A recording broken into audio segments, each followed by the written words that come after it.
여러분 안녕하십니까?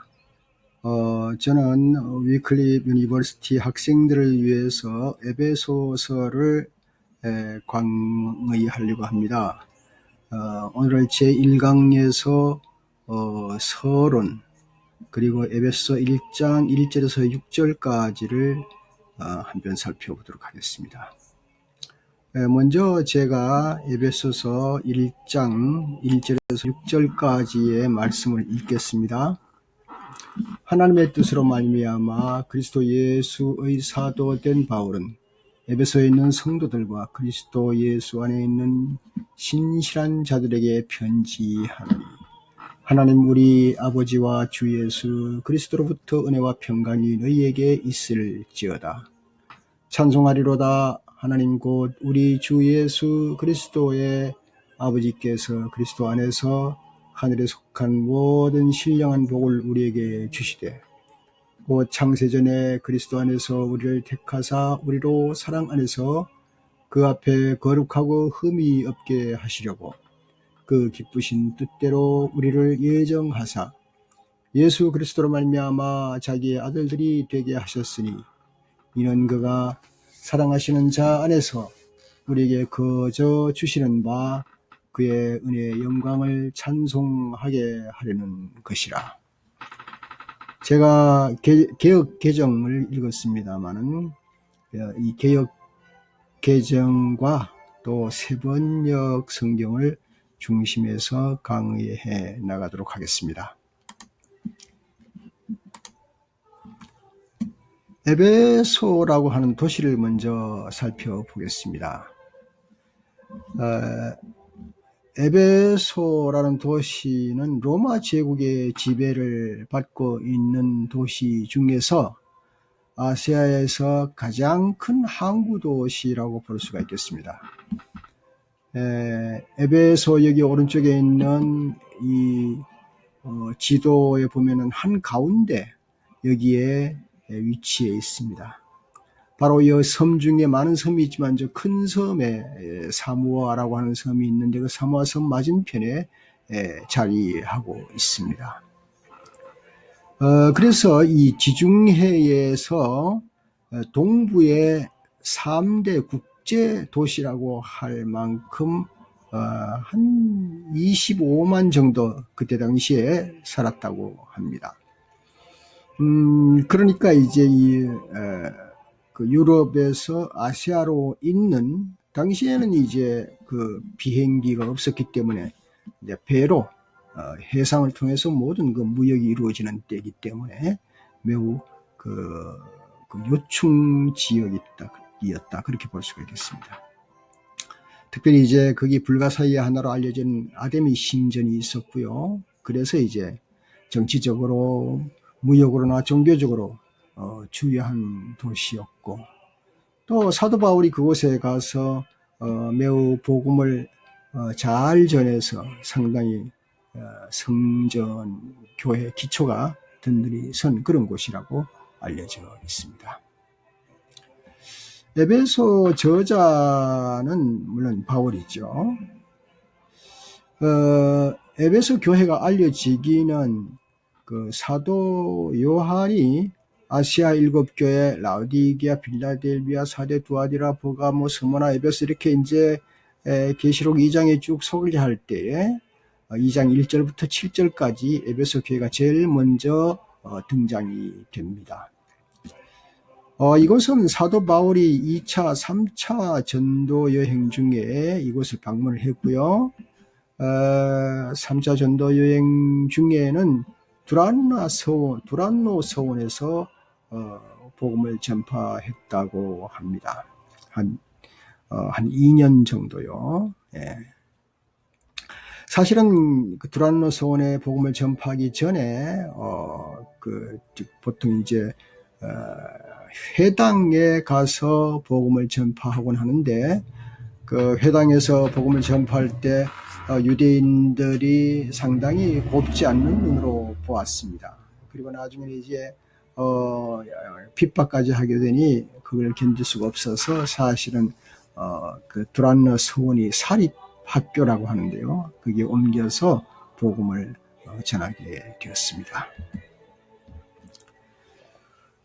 저작 연대는 AD 62년이 되겠습니다. 바울은 그 61년 봄에 그 로마에 도착해서 감금된 후에 63년까지 2년간 그 옥중서신을 기록했죠. 에베소서, 빌립보서, 골로새서, 빌레몬서 이 네 서신을 썼습니다.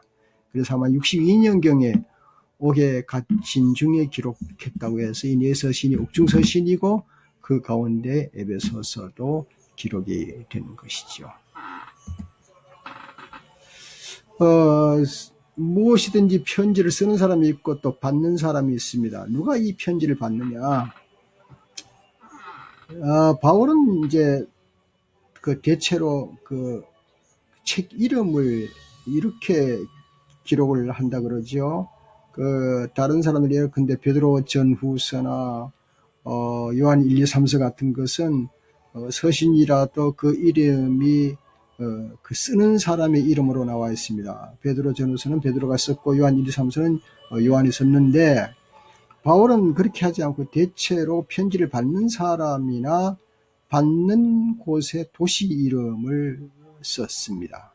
그래서 이 편지를 받는 사람은 에베소에 있는 성도들과 그리고 그리스도 예수 안에서 신실한 자들이 받는 대상이라 그렇게 볼 수가 있습니다. 그러면 2000년이 흘렀지만 이제 그 예수 그리스도의 복음이 그 안에 있길래 저와 여러분들도 받을 수 있는 대상이라고 볼 수 있지 않겠습니까? 당시 이제 기록 목적을 좀 보면은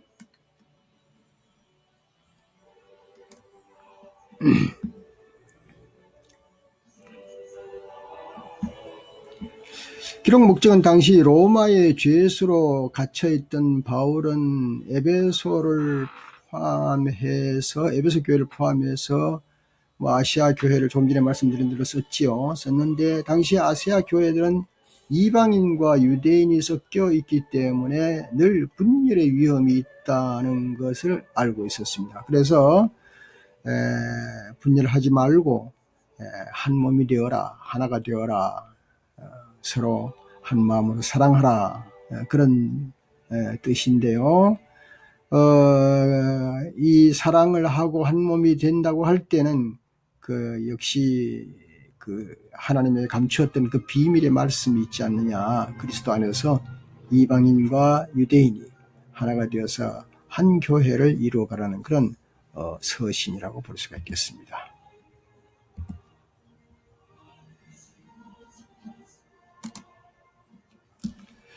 에베소서의 전체 개요를 좀 보면요.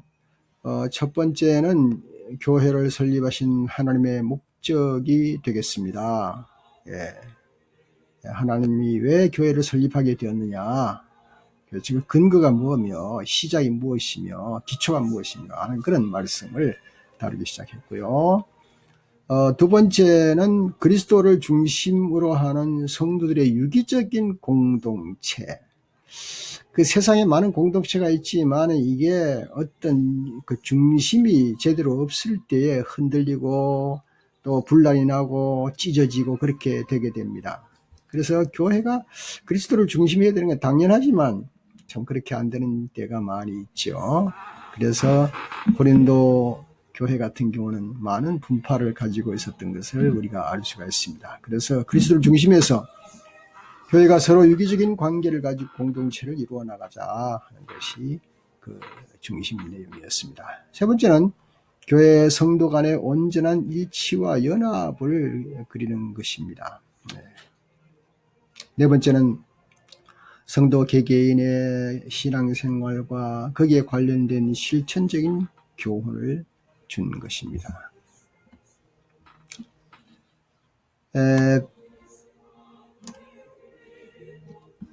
제1장을 통해서 우리가 오늘 좀 발견해 보고 싶은 것은요. 조금 전에 제가 1절에서 6절까지 읽었습니다만은 첫 번째 1절, 2절은 문안입니다. 사도 바울이 교회에 대한 문안. 아무래도 편지 쓸 때는 문안 편지부터 먼저 하죠. 두 번째는 하나님의 선택과 예정을 감사하는 그런 내용이 되겠습니다. 예정에 대한 내용이 많이 담겨져 있습니다. 그 다음에 3, 4, 5, 6은 이제 다음 강의에서 아마 다루게 되겠죠. 오늘은 이 두 가지가 되겠습니다.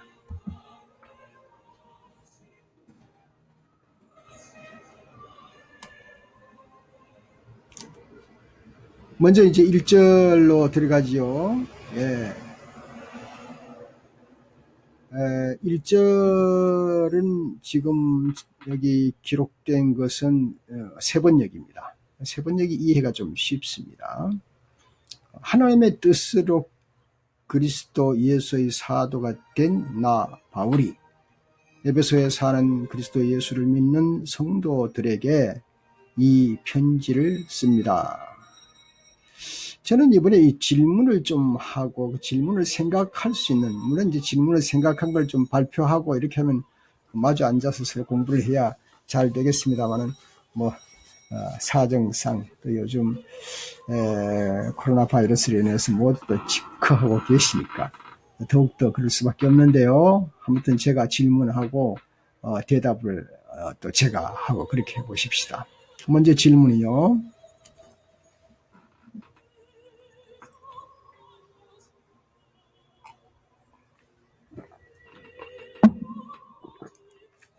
석류를 잘라줘서 빨갛습니다.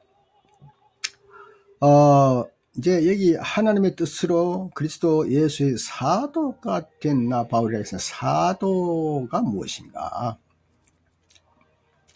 사도는 아포스톨로스라고 해서 이제 보내다, 보냄을 받은 자다, 그런 뜻을 가지고 있습니다. 그래서 예수 그리스도를 증거하기 위해서 예수 그리스도로부터 권한을 위임받았다고 확실하게 믿는 바울이었습니다. 그래서 그 권한을 받은 자가 쓰는 것이다. 자칭 사도라고 이제 우리가 알려져 있죠. 그러면 두 번째, 성도란 무엇인가? 성도는 하고스에서 신성한 자, 봉헌된 자, 그렇게 말을 합니다. 우리가 여러분께서도 집사님도 계시고 권사님도 계시고 그러실 수 있습니다만은 이 신성한 자, 사실은 우리가 목사, 장로, 권사, 집사이기 전에 먼저 성도라는 그 고귀한 이름이 더 중요하다고 보겠습니다. 우리 모두 다 성도이거든요. 신성한 하나님의 백성이니까. 그리고 봉헌된 자, 우리가 봉헌된 그런 하나님께 드려진 그런 사람이기 때문이죠. 구약에서는 이 성도라는 것은 이제 기름 부음 받아서 성별된 자를 말하는 거고요. 신약에서는 그리스도의 피 구속을 믿는 자가 되겠습니다. 그리고 하나님께 속하는 자가 되겠습니다. 이게 두 번째인데 질문에 3이라고 되어 있네요. 두 번째 질문은 여기 하나님의 뜻으로 그리스도 예수의 사도가 된 나 바울이 하나님의 뜻이라고 할 때에 이게 무슨 뜻이 있냐? 물론 이제 하나님의 뜻이라고 믿는 것이죠. 고백하는 거죠. 그런데 하나님의 뜻이 아니면 내 자의로 하게 되는 거죠. 즉 말해서 이 복음은 내 자의로 하는 것이 아니라 하나님께서 세우셔서 하나님의 뜻과 하나님의 일로서, 즉 다시 말해서 저는 소명감을 깊이 느끼고 하는 것이다, 그런 내용이 되겠습니다.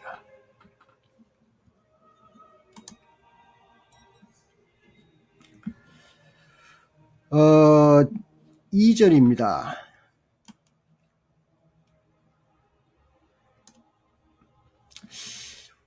우리 아버지 하나님과 주 예수 그리스도께서 내려주시는 은혜와 평화가 여러분에게 있기를 빕니다. 그랬습니다. 먼저 질문을 하지요. 일반적으로 평화를 얻기 위해서 사람들은 어디에 깊은 관심을 두고 있는가? 예, 사람들은 평화를 얻기를 원합니까? 평강을 얻기를 원합니까? 평안을 얻기를 원합니까? 다 얻기를 원하겠죠. 편안하게 이 땅에 태어났으니까 남은 인생을 살아가고 싶은 거죠. 그런데 그 평화가 우리 재산, 건강, 보험, 은퇴자들에게는 은퇴연금, 이런 것들은 사실 우리에게 좀 안전을 가져다 줍니다. 무시할 수 없는 거지요.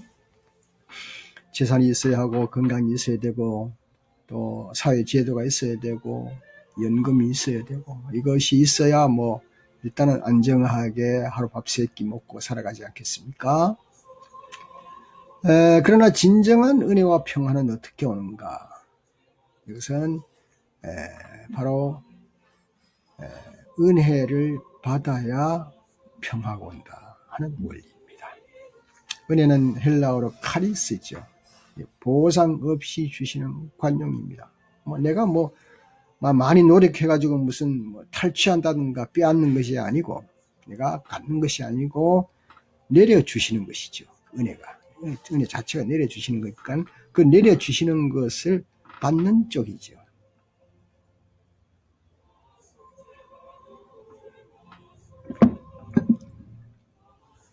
그 은혜는 첫 번째는 하나님이 나를 불쌍히 여길 때에 그럴 때 나타나는 것이죠. 또 전적으로 하나님으로부터 오는 것이고요. 그래서 이 은혜를 받을 때에, 은혜라고 하는 구원의 선물을 받을 때에 그것을 경험하면 바로 평화가 이루어지는 것이죠.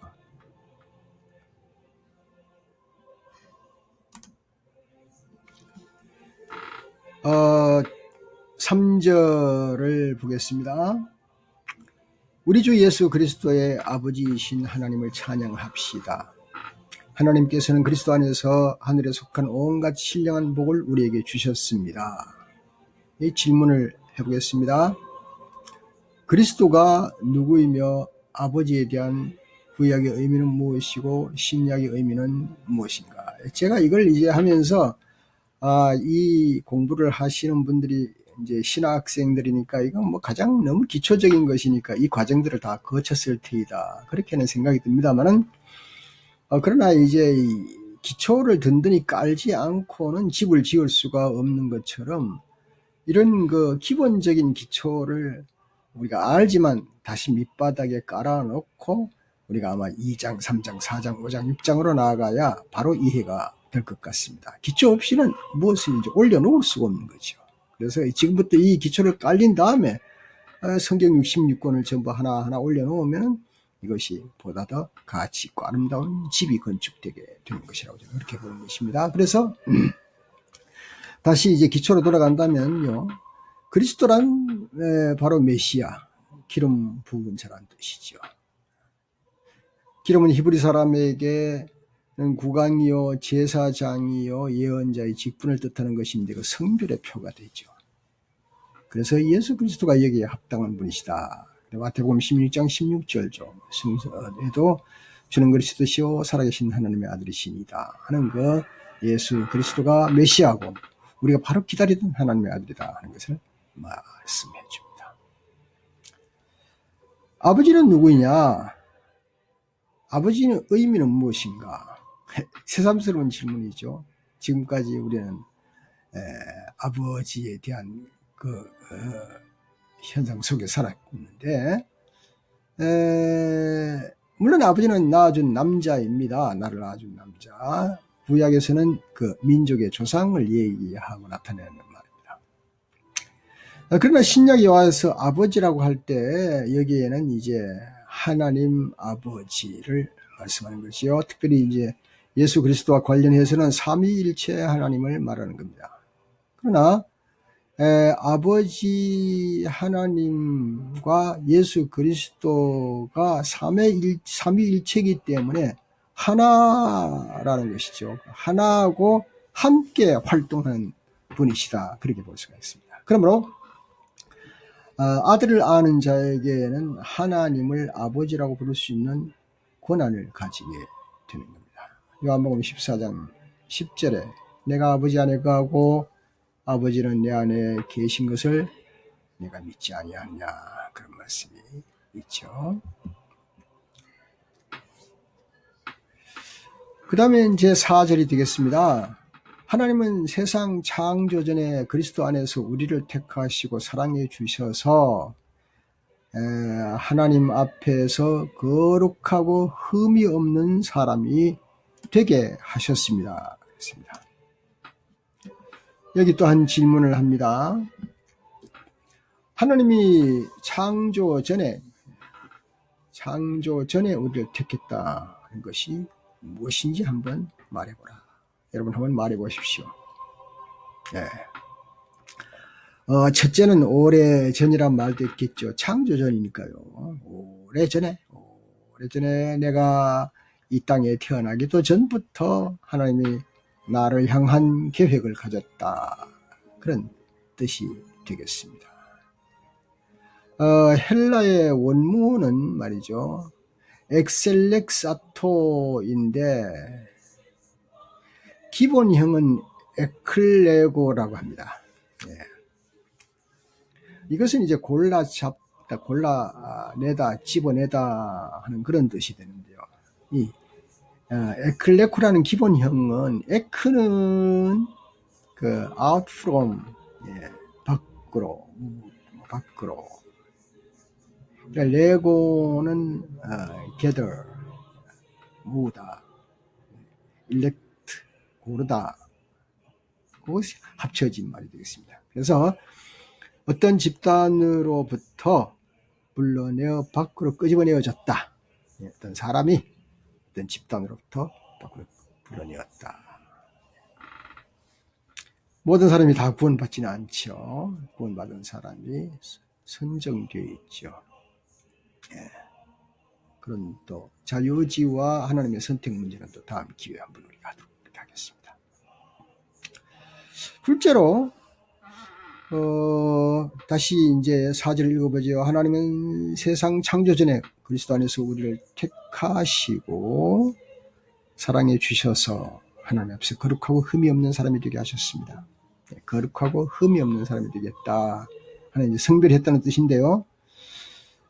하나님이 창조 전에 그리스도 안에서 우리를 택했다는 말은 내가 공로를 세우기 전에 택했다는 말이겠습니다. 조금 전에는 오래전에, 시간으로 오래전에 택했다는 것이 되기 때문에 상당한 그 오소리티가 있는 거지만 사실은 내가 공로를 세우기 전에 택했다는 뜻이 참 중요합니다. 이것은 곧 예수 그리스도의 죽으심의 공로가 있다고 하는 말씀이 되는 것이죠. 이미 오래전에 예정되었고 나의 공로가 아니라 벌써 예수 그리스도의 공로로 인해서 내가 택함을 받았다고 하는, 그것이 바로 이 본문의 말씀의 이해가 되겠습니다.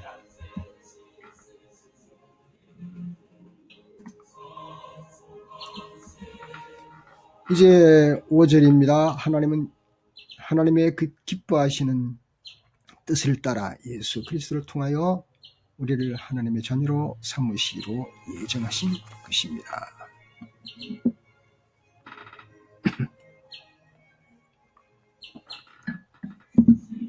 질문하겠습니다. 우리가 예정되었다는 것은 누구의 의도가 있었나? 나 자신의 의도가 아닌 이유가 무엇입니까? 세 번역에는 말이죠, 하나님의 기뻐하시는 뜻을 따라, 하나님의 기뻐하시는 뜻을 따라. 개역 개정에는 그 기쁘신 뜻대로, 그 기쁘신이라고 하니까 그라는 게 이게 하나님이라는 게 얼른 드러나지 않습니다. 어떤 사건이 될 수가 있고요. 그래서 세 번역이 더 정확하게 표현됐다고 볼 수가 있겠습니다. 하나님의 기뻐하시는 뜻을 따라. 여러분 한번 생각해 보십시오. 만약에 말입니다, 내가 어떤 의도를 가지고 나의 구원을 내가 절실히 느끼는 것을 알고 내가 주도권을 가졌다면 내가 이제 구원받아야 되겠다. 그렇게 이제 내가 알고 깨닫고 내가 그렇게 하기 위해서 노력을 하고 주도권을 가졌다면 그것은 하나님의 은총이라고 할 수가 없지요. 나의 노력이라고 할 수가 있죠. 끊임없이 우리 기독교는 그것과 싸워야 됩니다. 기독교는 나의 노력인가 공로인가 하나님의 은총인가, 이 두 가지 문제. 우리 개신교들은 사실은 뭐 하도 오랫동안 훈련 받아서 다 알고 계시지만 아직도 캐톨릭에서는 그 공로가 조금 들어가죠. 때때로 우리 개신교에서도 이 공로를 좀 보탤 뿐만 아니라 이 공로에 대해서 많이 치우치는 사람들이 있습니다. 그것은 하나님의 은혜라고 하면은 너무 거저 얻으니까 뭔가 허전합니다. 허전하니까 자꾸 공로를 말하고 내가 구원을 받은 것을 어떻게 알 수 있느냐, 더 뭔가를 해야 되지 않느냐, 뭐 이렇게 자꾸 이렇게 몰아붙이는 경우가 있는데요. 사실은 잘 생각해 보십시다. 우리가 이 세상에 태어날 때에 내 주도권이 없었습니다. 여러분 태어날 때 주도권이 있으셨습니까? 뭐 신청도 못했습니다. 그러므로 태어날 때도 주도권이 없었는데 어떻게 구원이 내 주도권으로 구원이 이룰 수 있겠습니까? 자 보십시오. 내가 태어난 것을 내가 주도권을 갖지 못했다면 구원도 내가 주도권을 갖지 못하는 것이, 이것이 진정한 현명한 자세입니다. 태어나는 건 내 마음대로 못하고 나서 구원은 내 주도권으로 하겠다는 거예요. 어림도 없는 얘기입니다. 그래서 우리는 피조물에 설 때, 피조물의 위치에 설 때, 내가 주도권을 가질 수 없다는 피조물의 위치에 설 때 비로소 나는 구원을 얻을 수가 있게 되는 놀라운 진리가 있습니다. 하나님의 주도 가운데 이루어진다고 할 때에 내 구원이 세 가지를 얻을 수가 있습니다. 첫째는 안정감을 얻을 수가 있죠. 내가 만든 것이 아니기 때문에 더 안정감을 얻습니다. 두 번째요, 감사를 품게 되는 거죠. 하나님 앞에. 세 번째, 겸손하게 되는 겁니다. 보통 우리가 그렇게 얘기하잖아요. 훌륭하게 되고 나서 이건 다 스승의 덕입니다. 우리 부모님의 덕분입니다. 어떤 친구가 나에게 상당히 아주 많은 도움을 줬습니다. 이렇게 이제 넘기잖아요. 그럴 때 거기에 안정감이 있고 감사가 있고 겸손이 있습니다. 내가 이루었다고 하면 물론 이제 자신이 많이 노력해서 이 세상에 어떤 일을 이룰 수는 있죠. 특별히 구원 문제, 영적인 문제, 하나님의 주인이 되어서 주도가 되어서 이루셨다라고 우리가 믿어야 되는 것이죠.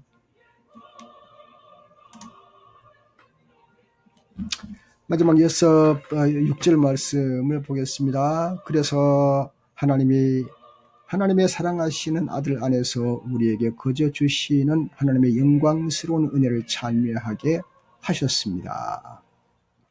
질문하죠. 하나님의 구원이 있어서 은혜와 공로의 다른 점은 무엇인가? 왜 나의 공로가 어떤 효과를 가져올 수 없는 것인가? 조금 전에 5절과 좀 연관되기 때문에 크게 다르지 않습니다만, 하나님의 사랑하시는 아들 안에서 또 우리에게 거저 주신 그 두 낱말이 여기 있지 않습니까? 사랑하시는 아들 안에서 우리에게 거저 주시는 두 낱말을 자세히 보면은, 첫 번째는 성부와 성자가 하나임을 말해줍니다. 그래서 하나님의 주도권과 그 주도권에 순종하신 예수 그리스도, 그리고 그 순종을 통해서 하나님의 우리의 구원 계획이 이루어지는 일, 그것이 하나님에게 구원의 열쇠가 있다는 것을 말씀해 주시는 것이죠. 이제 마지막으로, 그러면 왜 하나님께 영광과 찬송을 드려야 하는가? 구원이란 무엇입니까? 구원이라는 건 나를 고치는 게 아닙니다. 나를 새로 만드는 겁니다. 새로 만들어내는 것이죠. 우리 예수를 믿고 살지만 예수 그리스도 안에서 내가 구원되었다 하는 것은 나를 깎아서 만든들 얼마나 더 만들겠습니까? 보다 더 나은 인격으로, 보다 더 따듬어 나가는 존재로, 더 신사적인 사람으로, 더 보기 좋은 아빠, 엄마, 보기 좋은 또 자녀로 아무리 우리가 깎고 다듬고 해도 사실은 인간인 거기서 거기입니다. 그러므로 내가 나를 고칠 수는 있겠죠. 그렇지만 새로 만들 수는 없습니다. 이것은 고치는 기술자가 있고 만드는 기술자가 있죠. 고치는 것은 사실상 가능합니다. 조금씩 바꿀 수 있죠. 그러나 은혜는 고치는 것이 아니라 새로 만들어서 새로 태어나. 그래서 거듭난다 하지 않습니까? 중생한다.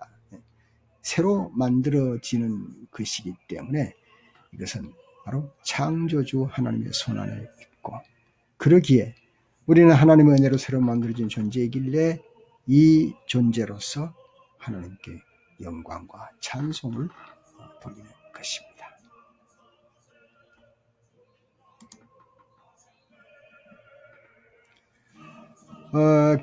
그런 의미에서 저는 여기에 이제 그 예정에 관련된 도표를 좀 그려봤습니다. 예정의 근거가 무엇인가? 근거는 하나님의 기쁘신 뜻에 의해서 5절이죠. 예정의 시기는 창세 전에 이미 하나님이 예정하셨다. 예정의 방법은 예수 그리스도 안에서 이루어지게 하셨다. 예정의 이유는 거룩하고 흠이 없게 하시려고 그렇게 하셨다. 예정의 내용은 자기 아들들이 되게 하기 위하여, 아들이 되게 하기 위하여. 예정의 목적은 그의 은혜의 영광을 찬미하게 하려는 것이다.